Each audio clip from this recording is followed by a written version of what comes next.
COA Kannur ജില്ലാ middle zone കൺവെൻഷന് തുടക്കമായി. COA സംസ്ഥാന ജനറൽ സെക്രട്ടറി പി സുരേഷ് ഉദ്ഘാടനം ചെയ്തു.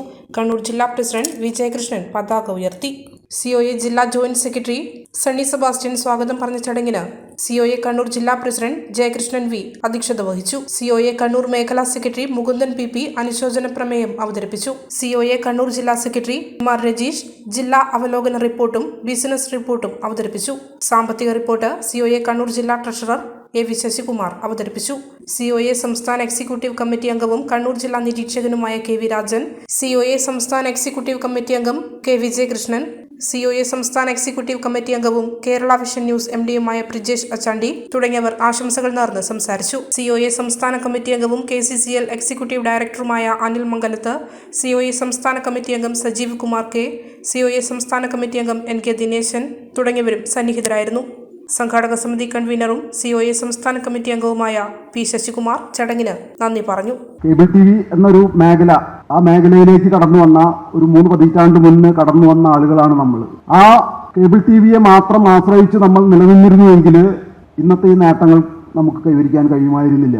മറിച്ച് അതാത് കാലഘട്ടത്തിൽ ഈ ഇൻഡസ്ട്രിയുടെ വളർച്ചയുമായി ബന്ധപ്പെട്ടുകൊണ്ട് നമ്മുടെ ടെക്നോളജിയുടെ പുതിയ ഡെവലപ്മെന്റുകൾ, ആ സാധ്യതകളെ ഉപയോഗപ്പെടുത്തിക്കൊണ്ട് അതിനോടൊപ്പം നമുക്ക് മുന്നേറാൻ കഴിഞ്ഞു എന്നുള്ളതാണ് നമ്മൾ ഉണ്ടാക്കിയെടുത്തിട്ടുള്ള ഈ നേട്ടങ്ങൾക്ക് പിറകിലുള്ള കാര്യം.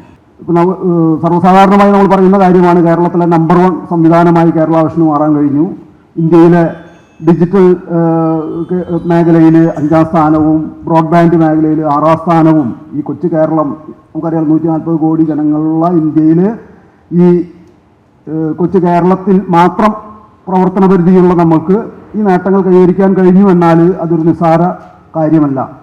പ്രത്യേകിച്ച് ഇവിടെ നിലനിൽക്കുന്ന കോമ്പറ്റീഷനുകളെ അതിജീവിച്ചുകൊണ്ട് തന്നെയാണ് ഈ നേട്ടങ്ങൾ നമ്മൾ കൈവരിച്ചിട്ടുള്ളത്. അപ്പോൾ ഈ നേട്ടങ്ങളെ സ്ഥായിയായി നമുക്ക് നിലനിർത്തുന്നതിനോടൊപ്പം നിലനിർത്താൻ കഴിയുമോ എന്നുള്ള ചർച്ചകളും ഗൗരവപരമായി നമ്മൾ നടത്തേണ്ടതുണ്ട് എന്നാണ് ഞാൻ സൂചിപ്പിക്കുന്നത്.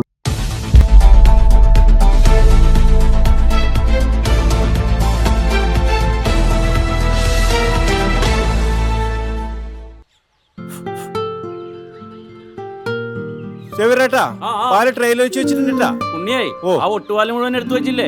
അതെന്ത് ചോദ്യാന്ന്? ആരെങ്കിലും ഒട്ടുപാലം എടുക്കാണ്ടിരിക്കുക? നിങ്ങളിങ്ങനെ ഒട്ടുപാലം കെട്ടിപ്പിടിച്ച് അങ്ങോട്ട് ഇരുന്നോ? എന്റെ മനുഷ്യ ഈ റബ്ബർ ഷീറ്റ് ഇങ്ങനെ കുന്നുകൂട്ടിട്ട് എന്തോ ഉണ്ടാക്കാനാ?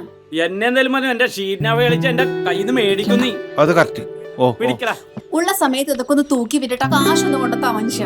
MS ഗോൾഡ് പോയി കുറച്ച് സ്വർണ്ണം വാങ്ങട്ടെ. അത് യോറിന് എന്ത്? ഇതിന്റെയൊക്കെ വില എപ്പോഴാ കുത്തിനെ വീഴുന്ന ആർക്കറിയാം മനുഷ്യൻ. സിസിലി ആ പറഞ്ഞത് നേരാണ് സേവ.